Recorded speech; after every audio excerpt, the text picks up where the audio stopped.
La textura o granulometría del suelo se define como la proporción relativa de las distintas partículas minerales, agrupadas atendiendo a su tamaño: arenas, limos y arcillas. La arena es la partícula más grande y la arcilla la más pequeña. La textura se considera una característica permanente del suelo, ya que la meteorización cambia muy lentamente el tamaño de las partículas. La textura del suelo influye en numerosas propiedades edáficas, entre las que cabe destacar la capacidad de retención de agua y la distribución del tamaño de los poros. Vamos a determinar la textura por el método de la pipeta. Necesitaremos los siguientes materiales: el guión de prácticas, que debemos leer y tener a mano para poder seguir el procedimiento; la tierra fina, trabajaremos con la muestra de suelo seca al aire y tamizada a 2 milímetros; una balanza de 3 decimales, ya que necesitamos una alta precisión en las pesadas; matraz Erlenmeyer de 500 ml con tapón; vaso de precipitados de más de 500 ml; probetas de 50 ml y de 1 litro; crisoles aptos para altas temperaturas; pipeta de 20 ml y aspirador; dosificador y émbolo agitador. Necesitaremos también agua destilada, oxalato sódico y peróxido de hidrógeno. Como equipos usaremos el baño María, el agitador, la estufa, el desecador y la pipeta Robinson.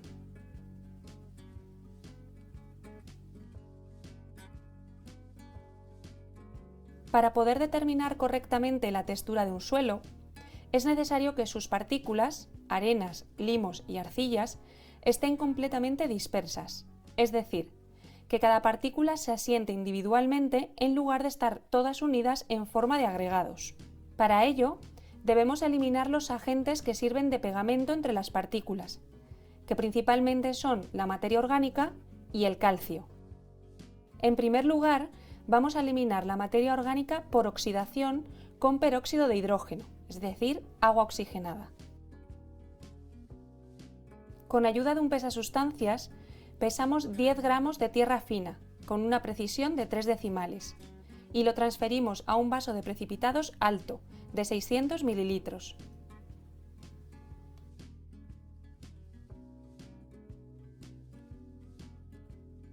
Añadimos 30 mililitros de agua destilada y 10 mililitros de peróxido de hidrógeno o agua oxigenada al 30% de concentración.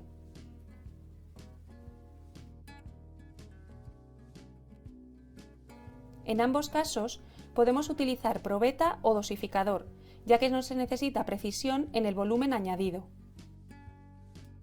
Al añadir el agua oxigenada, se produce un burbujeo debido al CO2 que se libera en la descomposición de la materia orgánica, y este será mayor o menor dependiendo de la cantidad de materia orgánica que tenga nuestra muestra de suelo.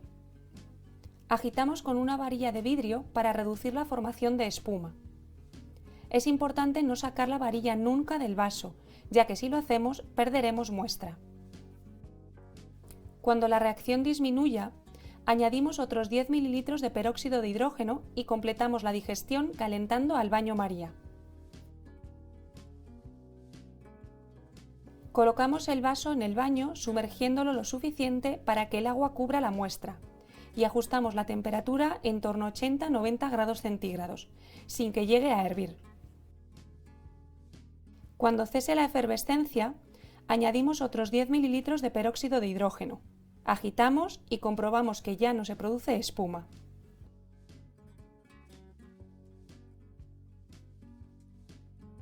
Una vez eliminada la materia orgánica, dispersamos la muestra añadiendo oxalato sódico. La adición de sodio reemplaza los cationes polivalentes, como el calcio, y genera fuerzas de repulsión entre las partículas del suelo. Añadimos 20 mililitros de oxalato de sodio con una pipeta, agitamos y lo dejamos reposar unos minutos. Transferimos cuantitativamente a un matraz Erlenmeyer de 500 mililitros, usando aproximadamente 200 mililitros de agua destilada. Transferir cuantitativamente significa pasar toda la muestra, que no quede nada de suelo en el vaso. Para asegurarnos de transferir toda la muestra sin que el volumen de agua sea excesivo, lo mejor es hacer muchos lavados con poca agua. Agitamos durante 1 hora y media en un agitador mecánico. Transferimos cuantitativamente desde el Erlenmeyer a una probeta graduada de 1 litro y la llenamos con agua destilada. El método de la pipeta Robinson se basa en la ley de Stokes, es decir, en la diferente velocidad de sedimentación de partículas según su tamaño. Tomando alícuotas de una suspensión de suelo tras determinados tiempos de sedimentación, conseguimos recoger las partículas de uno u otro tamaño. Estos tiempos vienen establecidos por diferentes instituciones. Nosotros tomaremos las alícuotas a los 46 segundos para fracciones de menos de 0,05 milímetros, es decir, limo más arcilla según la USDA, a los 4 minutos 48 segundos para fracciones de menos de 0,02 milímetros, es decir, limo más arcilla según criterios internacionales, y a las 8 horas para la fracción de arcilla menor de 0,002 milímetros. Todas estas alícuotas se tomarán a una profundidad de 10 centímetros. Antes de nada, identificamos y pesamos 3 crisoles de porcelana.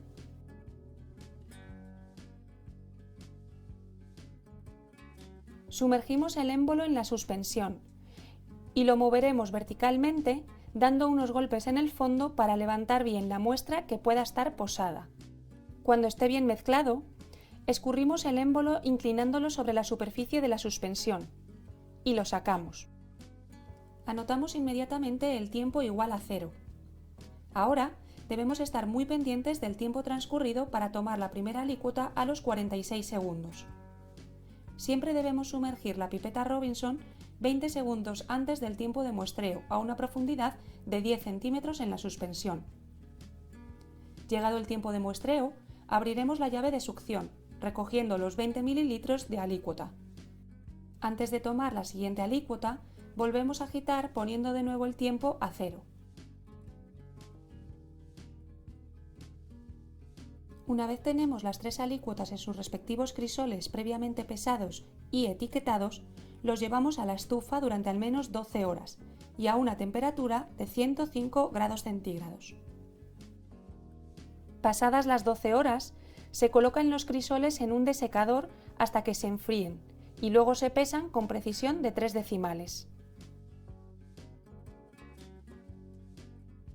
Al finalizar esta práctica habremos anotado el peso de la muestra de tierra fina que echamos en el vaso de precipitados, el peso de los 3 crisoles, el peso de las alícuotas de 8 horas, 4 minutos 48 segundos y de 46 segundos, y el volumen de las alícuotas. Los cálculos siempre debemos referirlos al peso del suelo técnicamente seco, es decir, completamente libre de humedad. Por ello, debemos utilizar el dato de humedad higroscópica para calcular la masa del suelo técnicamente seco. Con todo ello, se pueden calcular los porcentajes de cada fracción de suelo, arena, limo y arcilla, según los criterios de la USDA y del Sistema Internacional.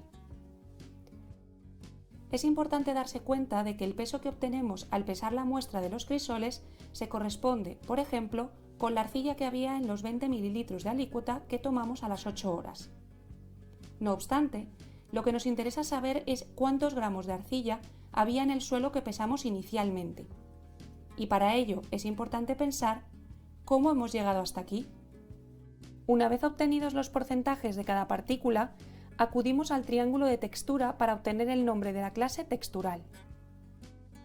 Por último, se realizará el diagrama semilogarítmico para representar el análisis granulométrico del suelo para ambas clasificaciones, la USDA y el Sistema Internacional.